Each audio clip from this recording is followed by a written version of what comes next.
Now, I want to get busy on the first couple of subjects for today. Everybody that's okay, say I'm okay.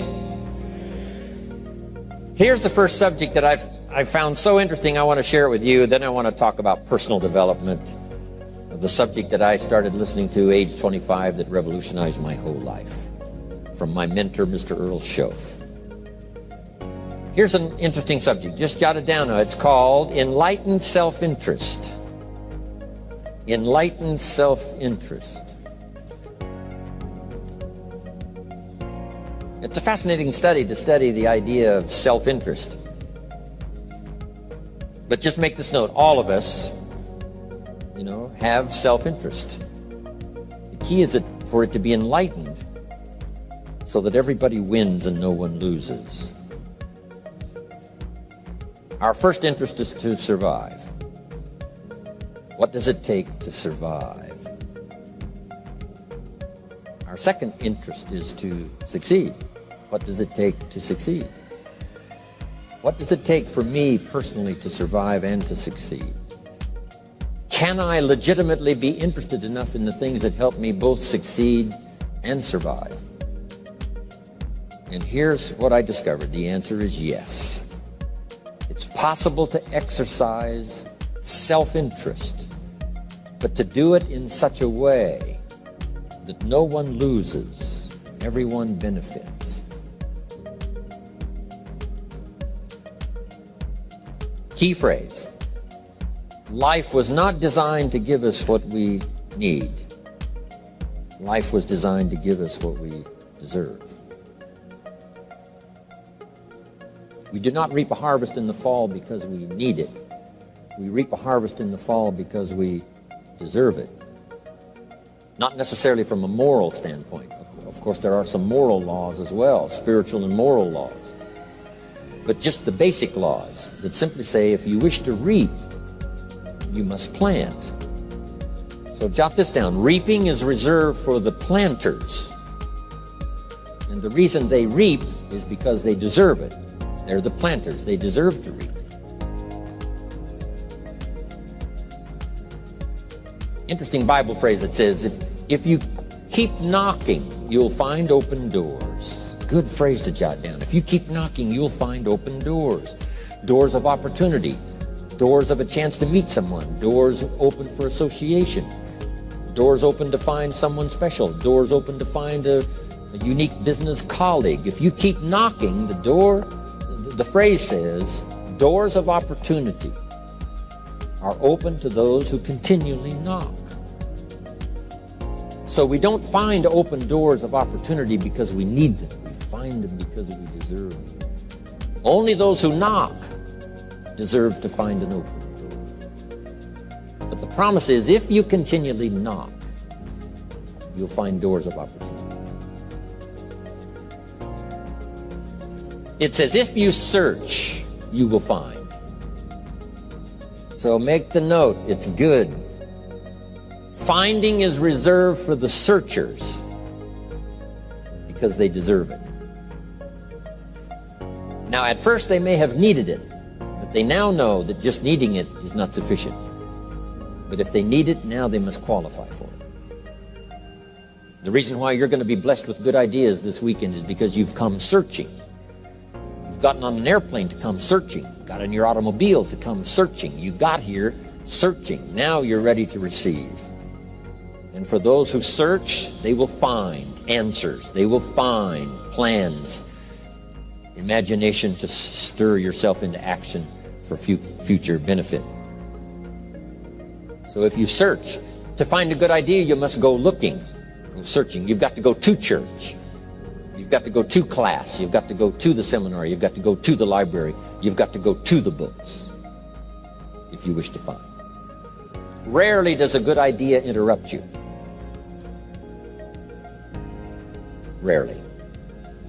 But if you will search, you will find. So we get not what we need, but we get what we deserve. It says if you ask, someone has an answer. If you keep asking, the answers belong to you, because by virtue of asking, you have qualified. So we don't get what we need, we get what we deserve. The mother on welfare should be taught in some small manner that hopefully she can begin deserving the welfare check. Not getting it because she needs it, but now starting to get it because she deserves it. If the welfare worker says to Mary, Mary, I brought a bucket of paint and a paintbrush, and the next time I come, if the door is painted and the fence here in front is painted, I give you the check for $450. Not that painting the door and painting the fence is worth $450. It's not worth that much, but it is the beginning of the process. So make that note. I want to begin the process of deserving.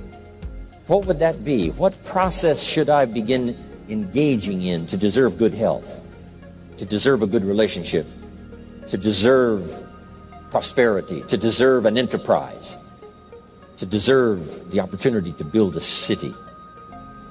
What must I do to begin the process of deserving?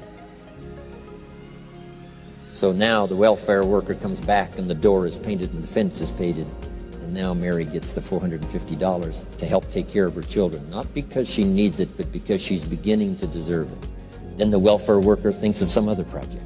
She said, Mary, if these weeds are gone and this little garden is cultivated, when I come back, now that the door is painted and the fence is painted, if the weeds are gone and this little garden is cultivated, you get the $450. And step by step, a new life is emerging, learning the process of deserving it, not just needing.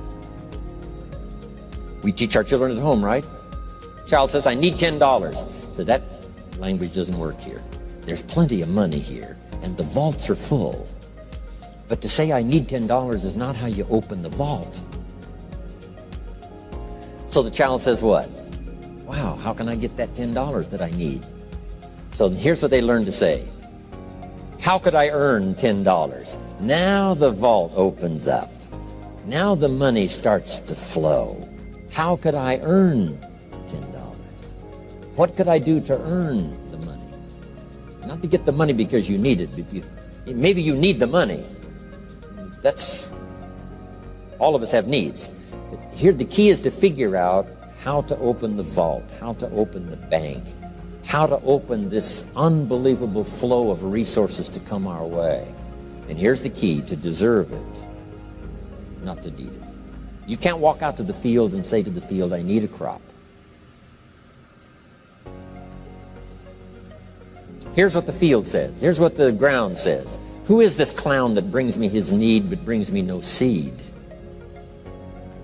So jot that down. Take your seed to the marketplace, not your need. Don't disclose your need to the marketplace, only your willingness. We'll talk about that a little later today. Because the marketplace is not interested in your need, but they are interested in your seed. They're interested in your willingness to work. They're interested in your disciplines. They're interested in your eagerness. They're interested in your vitality and your work ethic. That's what the marketplace is interested in. Not your need, but your seed. Okay. We get what we deserve. Old Testament God says, if you'll move toward me, I'll move toward you. See, that's how you get those occasions to meet God. You must make the move. God could say, you don't move, I don't move. You say, well, that's arbitrary. Well, when you're God, you can make it that way.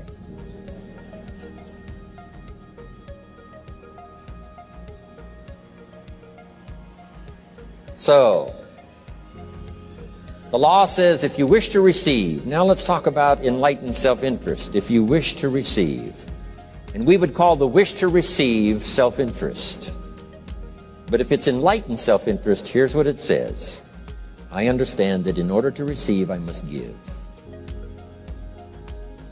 Receiving is reserved for those who give. Receiving is not reserved for those who need it. It's reserved for those who deserve it. We deserve the receiving by giving. In fact, there's an extraordinary phrase in this little context, and here's what it says. It's better to give than it is to receive. Now, the uneducated person would find that difficult to ponder. Why would it be better to give than it is to receive? So let me give you one of the better phrases for the day. Here it is. Giving starts the receiving process. So of course it's better to give than it is to receive. How much receiving do you wish? You must start the giving process. For me to receive my additional fortunes for the future, not necessarily for the money, because I don't need the money. I take the money, but I don't need the money. But here's what I do need: for someone to say a year from now, 5 years from now, Mr. Rohn, that seminar helped to change my life. And for whatever reason, I was brought here to this place for this time. And later someone says that. See, to receive that kind of thanks, it's unbelievable. Here's what you cannot buy: that kind of thanks. You can't buy it with money. You have to earn it.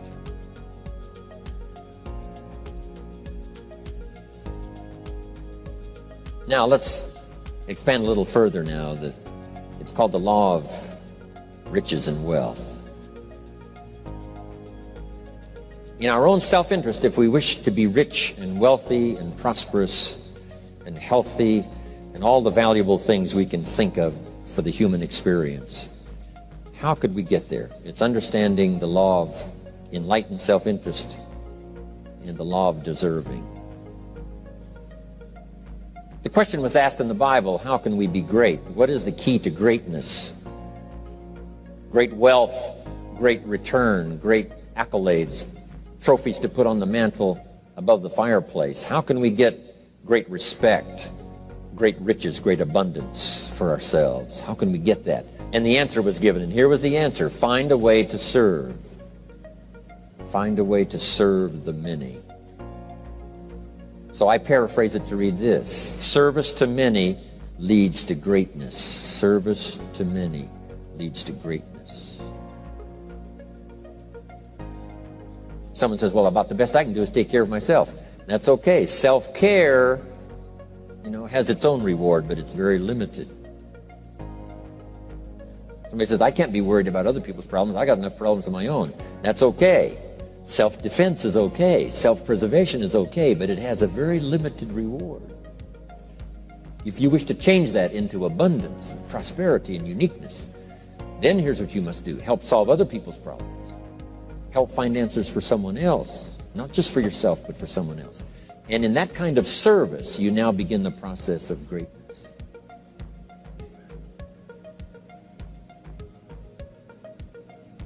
Someone asked the question, how can I be ruler over many? How could I manage a lot of people? How could I be the leader of a vast movement or enterprise? Here was the answer: nothing wrong with that wish. We call that self-interest of the highest kind. Wishing to be the manager, the ruler, wishing to be presiding over many people. Here was the answer: be faithful when the amounts are small. Be faithful when there's just a few. Be disciplined when there's only a few. That starts to entitle you to someday be ruler over many. You say, well, if I had a big organization, I'd really run it with a strong hand and I'd be a fabulous leader. But I've only got a few and I don't know where they are. See, that's not going to work. If you wish to preside over riches, you must start when the amounts are small. Someone says, oh, if I had a fortune, I'd really take good care of it, but I've only got a paycheck, I don't know where it goes. See, not knowing where it goes disqualifies you now for presiding over the fortune. We've all heard that, right? I don't know where it all goes. Did you ever hear that expression? Oh, we'd love to have you run the company. You don't know where it all goes. Somebody says, it just gets away from me. Oh, we'd love to have you run the world, right? It just gets away from you. Somebody says, it's only pennies and it's only a few. Here's where you begin to qualify for abundance and riches and greatness and respect, is to be disciplined when the amounts are small. Someone finds it unique, right, that this many people would come and hear what I've got to say for a whole weekend, but this is not where I started. I started with just a few, but I was so on fire with the few, trying to translate for them in my awkward ways back then what had happened to me. My life got changed, my income got changed, my health got changed, everything got changed for the better. and now I've lived the most extraordinary life. But it started with my passion for just a few, to translate for just the few. Someone says, well, there's just a few here. Does this meeting matter when there's only a few? And the answer is yes. Jot this down. You never know who's in the audience, whether it's a few or 1,000 or whatever. But you got to be faithful when there's just a few. Tell your story when there's just a few. Be just as passionate about ideas that can change someone's life when there's just a few. Now you begin. You're not fully qualified, but you begin the qualification to someday speak to many. Someday preside over a vast crowd.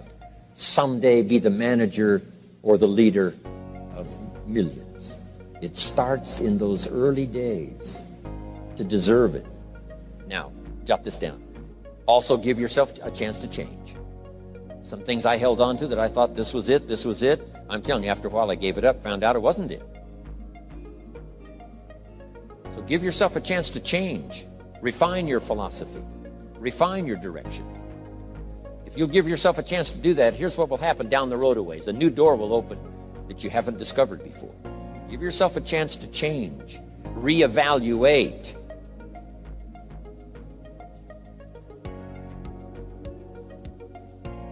Okay. So let your library be a testimonial of your dedicated interest in accelerated personal development. That you will read whatever you have to read.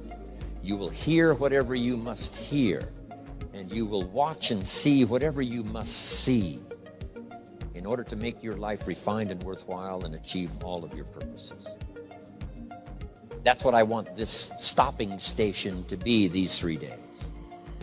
Just to come here and sit for a while and listen and ponder and take notes and work hard and see if you can't absorb, get all that you possibly can here so that it will start to refine your life even before you get on an airplane and fly back to wherever you came from, before you get in your car and drive away.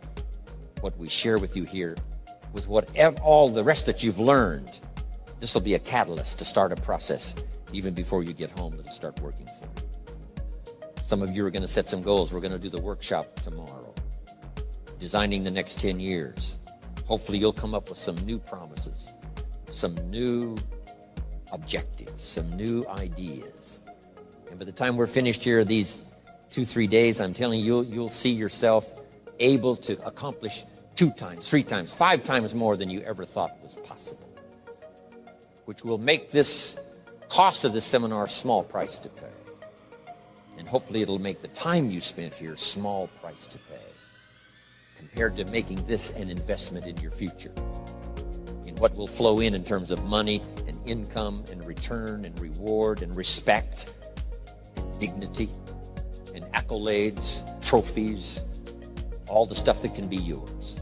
A marriage that lasts forever, a friendship that nourishes you forever, things that you'll find that you'll keep and treasure for a lifetime. Hopefully this is one of those weekends. It takes a lot of effort to learn. It takes a lot of effort to grow. It takes a lot of effort to decide and debate. But jot this down. It's all worth the price. Whatever stimulates you to think, whatever stimulates you to wonder, whatever stimulates you to react or even to debate, even if you hear something you say, well, that's not right. See, that's still valuable. It means you're awake. It means you're alert. It means you're alive. It means your mind is ready to take on something, whether it's agreeable or not agreeable. Something right, something wrong. Who cares what it is? We've got to listen to a variety of voices. And some are going to come from the left and some are going to come from the right. And some are going to come from mysterious sources. And some will try to entice you with all kinds of stuff. But that's okay, just so you're alive and alert and awake, ready to process anything that comes your way. Take the best of it and make it beneficial for you, so that tomorrow you walk with a stronger step. Next month you see a clearer vision. And a month from now, the purpose for your life is multiplied by 2, 3, 5. That's what I want to create here. So, now, to hurry and get through, because we have so many subjects to cover, let's cover now some other things under personal development. Here's one that's important as you read and as you listen and as you study and as you grow and as you take notes and as you fill up your journal. and then try to work on the ideas to make yourself valuable in the marketplace. Here's something to remember under personal development, some things I had to learn. First, steps to success. First of all, you need good ideas. Just decide right now you're going to accelerate your plan for collecting good ideas. Ideas for your life, ideas for your health, ideas for your marriage, your relationships. Ideas that stimulate. One idea sometimes leads to the next, needs to the next. And the 4 or 5 ideas in the future that really thrust acceleration into your life, you couldn't have gotten unless you went through the first one and the second one and the third one. Next, you need good plans. So we're going to talk about time management, game plans tomorrow. You need a good health plan. Traveling around the world, you can imagine the kind of health plan I have to have. If I didn't have a superb, extreme, got to underline the word extreme. If I didn't have a superb, extreme health plan, do you think I could travel all over the world? People look at my calendar and say, impossible. I'm the only one that can do it. Everyone else is too young. Incredible. But I've got to be extremely healthy. I can't let up at all in terms of diet and nutrition, exercise, all that stuff in order to stay healthy. So a good health plan, a good family plan. Here's a good one, a good marriage plan. Some people just go along married with their fingers crossed. You've got to have a better plan than that. Some are whistling in the dark, hoping everything will work out. Not a good plan. You need a good plan for how to use the day. We'll talk about that tomorrow. Best kept secret of the rich. How to use your time. A good plan to meet the right people over the right amount of time to stimulate your life. You need a game plan for lifestyle. We'll talk about that later. So to succeed, we need good ideas and good plans. Here's the next. We have to learn to handle the passing of time. Because all of this takes time to learn, to grow, to change. Getting through the seasons takes time. The spring has a certain amount of time. The summer has time. The harvest has time. The winter has time. Learning to handle the passing of time. Jot this down if you're involved in business. You've got to give your project time. You've got to give your people time.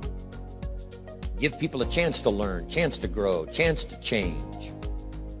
One of the great requirements, especially in such an industrialized, busy, mad, dashing society, and that is to have people patience. First, we exercise it with our children and our family.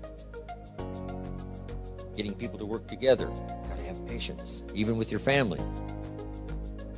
If you're involved with independent people, it's a challenge. It's like herding cats, trying to get them to work together. Herding sheep is easy. They very quickly get going the same direction. But try herding cats. It's like your children. Different ages and different personalities and different opinions. To get the family all going the same direction, kind of working together to make things work, I'm telling you, it is a challenge. But if you'll have some patience, you can do it. Now, here's the big one, to have patience with yourself. Give yourself time to learn. Give yourself time to understand good ideas. Give yourself time to make changes and then grow into those changes. Give yourself time to refine your personality to fit the business, whatever business you're engaged in. In some you may have to speak up a little stronger, and some you may have to calm down just a little bit more. Just learn to refine your personality and your temperament to suit. All of us can do that, but it takes time. Have patience with yourself. We had to do that from the beginning. Learning to tie the shoestrings of your shoes. If you tried a couple of times and says, I'll never learn this, it's over. Say, no, you can't go through life with your shoes untied. Come on. Some people, maybe it happens for them a little quicker than others. Some people get the hang of it almost overnight. Someone else, it takes a little longer. If it takes you a little longer, have patience with yourself. Because patience has its own reward. Patience is a virtue of the extraordinary kind. We have to have patience with our employers. We have to have patience with government officials. You've got to have patience with IRS. You've got to have patience with the Army. You've got to have patience with the FBI. Here's a good thing to remember while you're exercising patience. Usually enough good people will finally make it right. You just got to jot that down. Usually enough good people will finally make it right. Not everyone in the community is going to toe the line and do the moral thing. But let me tell you what, most will. That's how we create a society that we can live in. Most will. Every teenager will not obey all the rules and regulations and live a model life. Not everyone will, but jot this down. Most will. Enough will. When the good Lord recruited 12, not every disciple, not every one of the 12, but it was enough of the 12 to start a movement that's lasted for 2,000 years. Not everyone, but enough will. There's only been a couple of exceptions to that rule. One was the story of Sodom and Gomorrah. God was going to destroy Sodom and Gomorrah for their evil ways. Abraham had a friend that lived there. And Abraham implored and said, God, if I can go to Sodom and Gomorrah and find 50 righteous people, will you spare the city? And God said, Abraham, you've been such an excellent friend of mine. Yes, I'll spare the city if you can find 50. So he searches the city, can't find 50 good people. Comes back and says, Lord, would you take 40? God says, Abraham, for you, come on, I'll do it. If you can find 40. So he searches for 40, can't find 40. And he comes back and says, would you take 30? Good Lord says, Abraham, only for you will I reduce it to 30. Can't find 30. Can't find 20. Abraham said, this is my last request. Would you take 10? God said, only for you, Abraham. So he went searching for 10. And you know the story. Couldn't find 10. That's the exception. So he said, Abraham, get your friend Lot and his family out of there because the end has come. But that's the exception to the rule. So jot down the general rule. Most will. In a civilized society, most will obey the rules. In government, most will. Not every senator will, but what? Enough will to build a stable government and a future. Not everyone in the armed forces will, but enough will. Not everyone in the community will, but enough will. Not every teenager in this high school will, but I'm telling you, the most will. And that's how we survive in a civilized society, because most will. And that's a good feeling to know. Most will. Okay. So have patience. Next, under personal development, is learning to solve problems.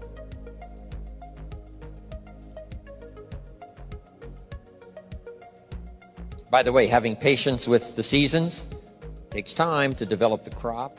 You can't plant the seed, dig around it in a few days saying, where is it, where is it?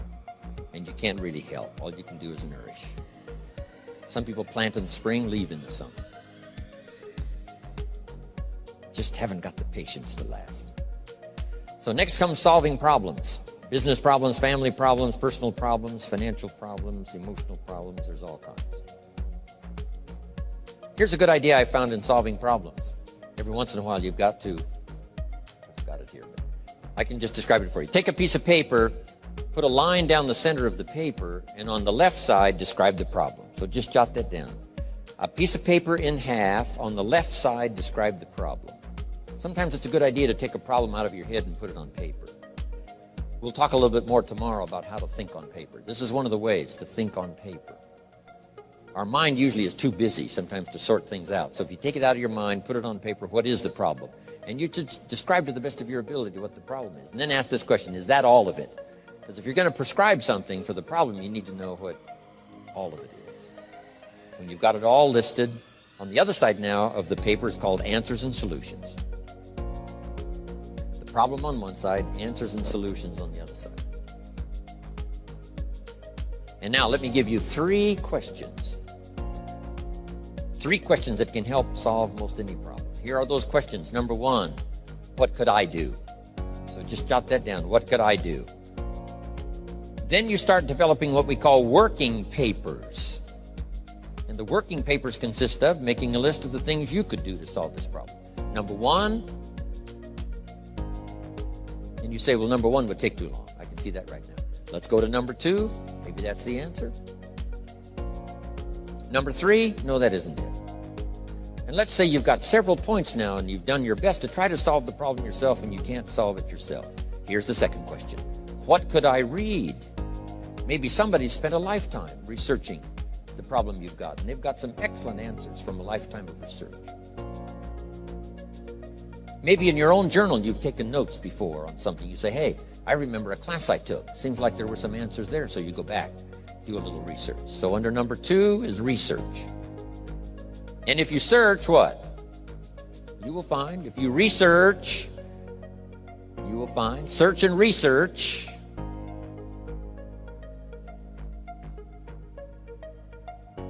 Now, research as soon as possible, because if the problem is severe, you don't want to wait till too late.